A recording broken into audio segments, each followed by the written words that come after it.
Okey, hello, hai. Hari ni saya nak share pasal salah satu aktiviti yang saya buat dalam vertical tower ni. Tanaman bendi di bahagian bawah dan tanaman cili di bahagian atas. Nak try lah dulu. Memang saya dah buat video, tapi nak try benda ni boleh menjadi ke tidak. Tapi so far saya try kan. Dalam vertical tower ni, tengok dia punya buah tu. Kat sini pun ada. Kat dalam tower ni dekat 5 pokok. Kat bawah sana pun ada keluar. Dekat sana pun kalau boleh perhatikan lah, saya pergi dekat belakang pokok ni. Dekat sini pun ada. Jadi saya tumpang dengan pokok cili di bahagian atas, cili kulai 461 kan. Jadi ini bahagian bawah ni. Jadi semua ni first round saya dah ambil hasil dah. Saya dah ambil hasil.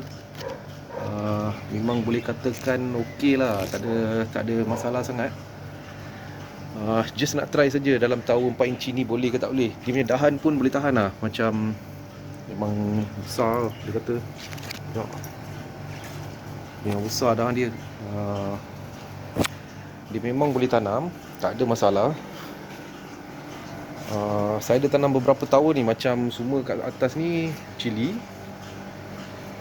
Lepas tu bahagian bawah ni saya letak bendi. Sama macam ni. Tengok, semua ni ada hasil. Ada hasil dia dalam masa 3 minggu ke 2 minggu dia akan besar macam 4 inci ke 5 inci macam tu. Saya tak tumpukan semua nak letak sebab takut nanti tengok akar dia punya batang ni besar macam ni. Takut dia akan ambil sekelompok akar kat sini. Jadi saya cuba jangan mampatkan. Macam ni saya tengok saya letak. Yang ni pun baja warna ungu biru ni. Ini Novatec Premium. Saya letakkan sikit. Sebenarnya tak boleh letak dekat-dekat. Patut kena letak kat tempat kosong. Tapi saja hari ni saya letak 2-3 biji saja, tak letak banyak. Sini pun saya letak macam tengok satu tower ni. 1, 2, 3, 4. 4 pokok. Kat sini pun 5, 6, 7, 8. Lepas tu 9, 10, 11.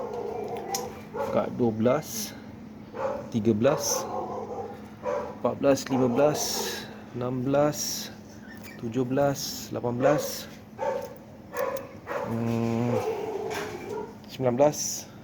19 pokok. Semua dah first round dah bagi hasil. Ini macam tunggu second round dah. Jadi 14 pokok saja saya letak. Masa first round dah keluar hasil, saya patahkan daun-daun yang bahagian bawah ni supaya nutrition tu akan naik atas. Dia akan concentrate bahagian atas. Tengok macam ni pun dah mula kan.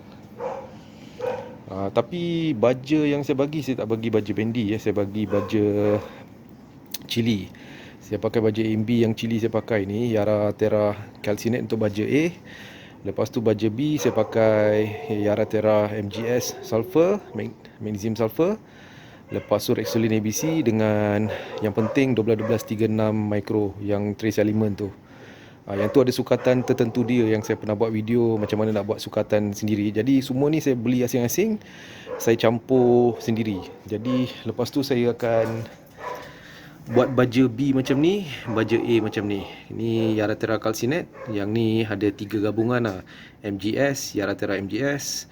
Lepas tu Yara Terra Rexolin ABC. Lepas tu 12-12-36 plus micro. So saya letak macam ni. So saya letak macam cawan ni, dia ada sukatan untuk tangki 20 liter ni. Tapi ni tak 20 liter. Ini baru sebab saya pasang apa ni, macam float valve ni. Dia, masa air berkurangan dia naik kan, jadi dia akan berhenti bila dah penuh. Jadi ini air daripada Syabas, dia terus datang kat sini. Setiap kali pump jalan dia kurang, dia mengisikan balik. Tapi kat sini saya letak isi macam 1.8 macam tu lah.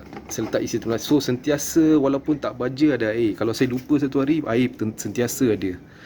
Tapi kali ni apa saya nak buat, mungkin saya akan pergi farmasi ke apa. Saya nak cuba satu benda.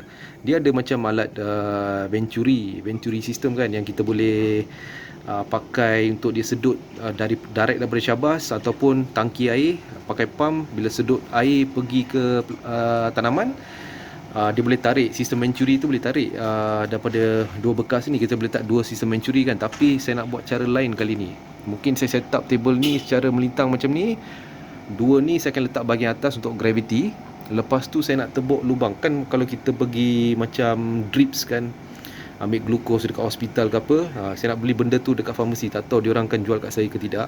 Saya nak cuba tanya. Kalau dapat, saya nak tebuk lubang kat sini dengan sana. Lepas tu saya letak dua botol ni kat atas.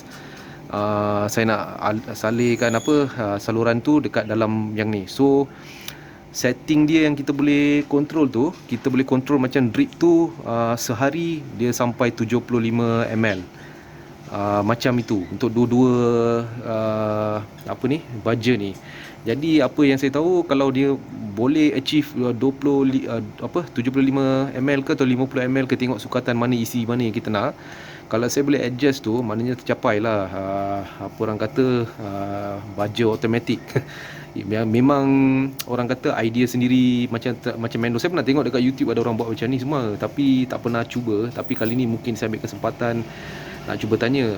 Kalau diorang jual kat saya yang light IV tu, yang drip cable tu, kalau tak jual drip cable pun tak apa. Kita ada satu benda yang pun gunakan untuk selain macam drip system ni, yang tu boleh pusing warna orange tu. Saya ada alat tu. Kejap saya ambil. Okey, saya dapat daripada bekas ni. Benda ni saya cerita, kalau tak dapat drip system itu, saya boleh pakai kabel 4mm. Janji saya tebuk lubang, saya masukkan konektor dia kat sini. Lepas tu saya masuk yang hujung tu kat sini. Lepas tu saya biar kat dalam. Saya nak uji. Macam satu hari ni saya nak macam separuh je macam ni. Boleh tak capai kalau dapat dalam masa? Sebab tapi ni tak payah set timer.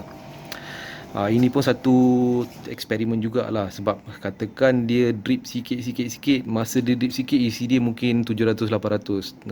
Mungkin tak tercapai apa orang kata cara kita nak membaja kan. Tapi waktu malam saya tak on pump. Saya on macam pagi pukul 8, lepas tu pukul 12, lepas tu pukul 3, lepas tu pukul 6 lah, macam 4 kali sehari kan. Ya, walaupun dia drip setiap kali, tapi bahagian malam tu pukul 6 lebih tu dia tak drip lagi dah kan. Masa tu saya nak test tengok dia ada tak macam sampai satu cawan. Saya nak matlamat tu nak sampai separuh cawan macam ni, sukatan dia. Kalau boleh dapat separuh sampai besok pagi pukul 8, maknanya memang saya nak guna sistem macam ni kat rumah saja. Jadi tak perlu pakai Venturi, kita pakai benda macam ni. Tapi sebelum ni saya pergi kat farmasi nak try boleh dapat IV kabel tu tak. Kalau dapat, nanti saya nak buat ujian, nak eksperimen sikit. Lepas tu letak table ni, letak dua botol ni kat atas. Mungkin kalau benda tu memang boleh, mungkin saya nak pakai balang yang lebih besar sikit lah, supaya tak payah pantau habis ke tidak kan. Boleh biarkan macam tu.